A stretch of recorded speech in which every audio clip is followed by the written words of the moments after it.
انطلاقات النسخة 29 من كأس دبي العالمي، انطلاقة الإبطال، انطلاقة كبيرة مثيرة خطيرة منذ البداية، تذهب لمصلحة ووك اوف ستارز ممثل المملكة العربية السعودية. ولكن هنا لدينا دخول من ميكيستو، أيضا كما نشاهد فرانكي دي توري الذي يحاول ويقاتل مبكرا على ثاني المراكز، فيما لدينا أيضا فور ايفر يانج. إذا الصراع السعودي الأمريكي الياباني مبكرا كما نشاهد الآن، وبالتالي صراع للتاريخ، صراع للأمجاد، صراع كبير هنا كما نشاهد مباشرة. ولدينا بهذه الصورة هنا أحلى صورة، هنا لدينا المحاولة ما زالت ميكيستو يا فرانكي دي توري، وبالتالي تسير الأمور هكذا على ثالث المراكز كاتونا لغاية الآن.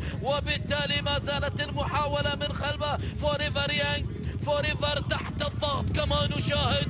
ولكن انظر هنا لوك اوف ستارز، ما زال وضع اليد ما زال خطير. امبرور بنزن يحاول هنا تاغوشي امبرور على ثالث المراكز. ميتسو تصادم، ولكن ما زال السعودي لا يهاب لا يرعد او يتراجع. هنا بالصمود، هنا القوة، هنا ميتسو، هنا ديتوري. ولكن بالفعل فرانكي ديتوري ميكيستو رأسا لرأس.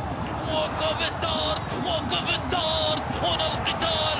ميكيستو صار فرانكي ديتوري، فرانكي والصمود يبحث عن الفوز والانتصار الخامس كما نشاهد الآن. الولايات المتحدة الأمريكية، القطري هات شو قادم، قطر قادمة، قطر قادمة، قطر قادمة. نعم الفوز قطري، العنابي هنا، العنابي هنا. قدوم قطري مرعب، قدوم قطري كبير مثير. الف مبروك لصاحب سمو الشيخ تميم بن حمد آل ثاني والشعب القطري الشقيق. هذا الانتصار، العنابي نار، العنابي نار وشرار. بوب. نعم قطر للمرة الأولى بطلة لكأس دبي العالمي بهذا الانتصار الكبير. هاتشو كان حاضرا، كان قويا، كان كبيرا.